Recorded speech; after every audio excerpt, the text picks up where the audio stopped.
Hey guys, Tomo back again. Welcome to day 5 in the life of the OnePlus Open. Today I'm recording this video using my old Galaxy S20 selfie camera. Reason for that is I do want to use the OnePlus Open camera, but if I want to use the video footage and I'm recording this video, I gotta connect my phone to the computer. I guess I gotta wait for it to upload to Google Photos, and I gotta download it from Google Photos, so it's just much more work. But just to make things easier, I'm switching back to my Galaxy S20 camera, and I'm using the selfie camera so I can actually see the time I'm recording. I can actually see myself in the video, trying my best to make eye contact, and at the same time, this will make the battery reading more accurate whenever I look at the OnePlus Open battery at the end of the day. So before jumping to day 5 in the life of the OnePlus Open, just want to give a quick shout out to my partner Mint Mobile. Currently they offer high-speed data plan for as low as $15 a month from now until the end of December. If you buy 3 months, you get 3 months free, so make sure to check them out, link in the description below. So day 5, I woke up at 6:30 a.m., went outside,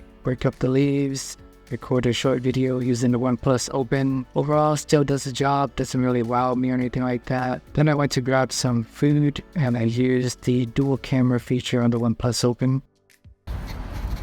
Currently going to pick up some food at Pho in Dorchester. And as I'm sitting around waiting for my pickup order, just took a picture of random stuff I saw in the restaurant. Got Mr. Buddha right here, got a pumpkin. I'm not sure what happened to this photo. Maybe I moved my hand while I was taking a picture of it or something. This is where you would think Google Photo Unblur would come in handy, but on the web version, it doesn't even give you the unblur option as a suggestions, which is weird. But what else? I'll look it through my phone later to see if there's an unblur option, because I do have the Google One subscription, and you do have access to some of the cool features that came out over the last couple of years. Here is a picture of my coffee that I got, and then made my way back home, just driving around. Here is what slow-mo looks like when you're sitting in a car waiting at a red light, and I'm not recording while I'm driving. That's where my passenger is doing this for me.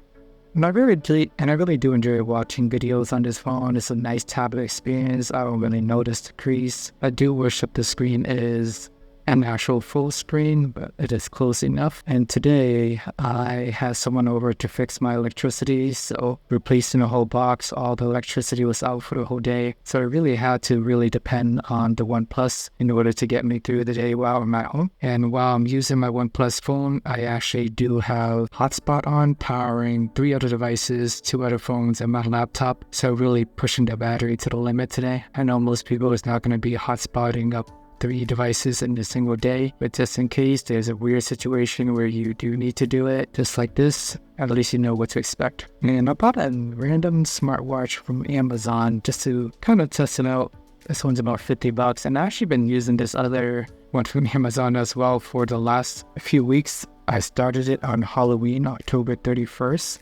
And that other watch is still surviving to this day. I've used Samsung Galaxy watches in the past. I've never used an Apple Watch, but my friends talk about it. They still have to charge it every day or so. Samsung Watch, you still have to charge every day. But these random brands, depending on what you want to do with the watch, if you're just using it as a step counter and tracking your sleep, that watch that I was using, it lasts me more than 2 weeks and it's still going. There's still a little bit of battery life. And I did want to switch over to this one because this watch looks cooler. It doesn't cost me $200 to $300 like all those other fancy watches with all their features, a million apps in there. But I don't really need all those apps. I don't need to text on my phone. I don't need a web search or anything like that. All I really need to do is just track my steps and my sleep. And I've actually never really been a watch guy. Even in the past when I used all these smartwatches, I end up stopping after a week or so. This is probably the longest I've used any smartwatches. And the main reason for that is I just want to track my sleep and see if I'm getting deep sleep. With a new kid recently, I just want to see if I'm dying or not. So that's kind of my real motivation behind that. So I ended up buying one of these new smartwatches. This one, I think is going to perform similar to those fancier smartwatches,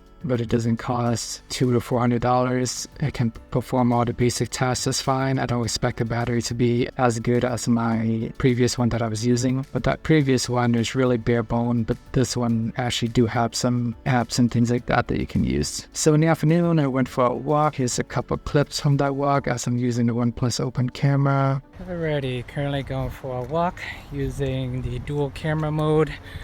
Now I got the floating circle option. Let me see if I can drag it around. Okay, it does let me drag it down. So I do like that it is customizable. This is nothing new or anything like that.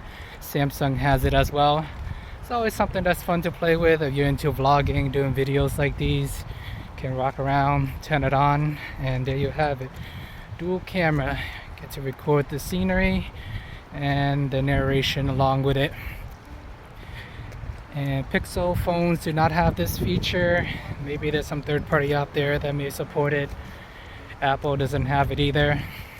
So I like the fact that OnePlus and Samsung have this. Pretty fun feature that I actually do use a lot. One thing about having these large phones is I rather record in portrait mode because it's easier to hold the phone with one hand. You switch it over to landscape mode.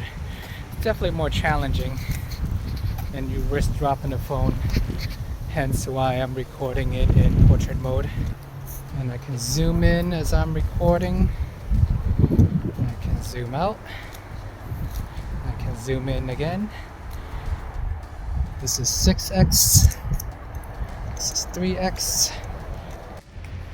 Switching over to the selfie camera, I noticed that there's no alternative zoom to the selfie camera.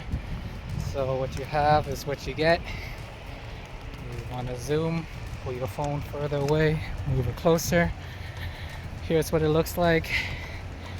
And one thing of note, it does not have the option to switch lenses. So right now I was in selfie camera mode. I can't switch to the main camera. I can do that on Samsung phone. I cannot do it on Pixel phones. I don't remember if I can do it on iPhones or not, but I'm just gonna assume no for now. I can snap a picture. So you can snap a picture, but you can't switch lenses.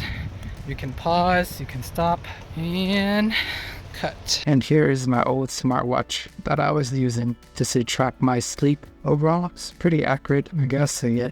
Pretty excited to still get 8 hours of sleep, 3.5 hours of deep sleep, so can't really complain. And finally decided to spice up my office a little bit by adding some LED lights. At some point or another, I will figure out all these wire problem and try to clean up a little bit more. But you know, Rome is not built in a day, so we do what we can. 8 p.m. we are at 16%. So under incredible heavy usage, we are not going to get 24 hours of battery life today with all that hot spotting. So by 9 p.m. we are at 6%, 14 hours and 40 minutes. It is projected to last another 40 minutes. We'll just round it to 9:30, so that gives it 15 hours of battery life or so, which is pretty solid.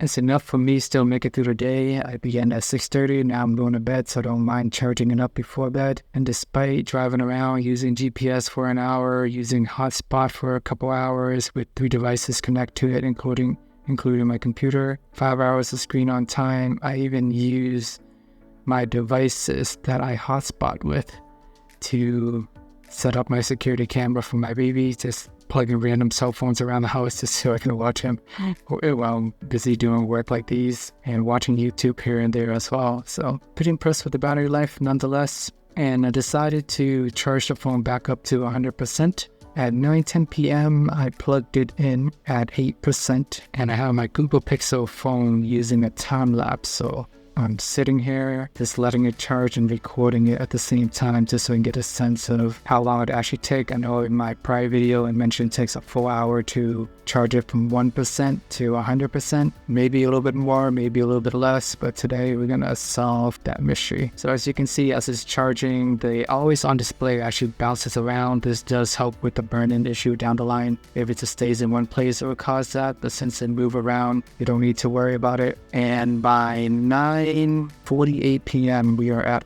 100%. So 9:48 minus 9:10, that is 38 minutes. So in 38 minutes, you can charge your phone from 8% to 100%. So it's not blazing fast. In theory, if it was at 1% battery, it will be 48 minutes. So closer to the 1 hour mark, not exactly an hour, more than 40 minutes, less than an hour. So that's what you can expect to find at 60 watt fast charging. It is not life-changing like the OnePlus 10T at 120 watt fast charging, where you can charge in 20 minutes, which is incredibly insane. This one is just a little bit under an hour to bring it back up again to 100%. But there you have it. This wraps up day 5 in the life of the OnePlus Open. Let me know if there's any thoughts, questions, concern, anything else you want me to cover. Remember to like and subscribe. Please check out day 4 if you haven't already, and see you guys in the next video.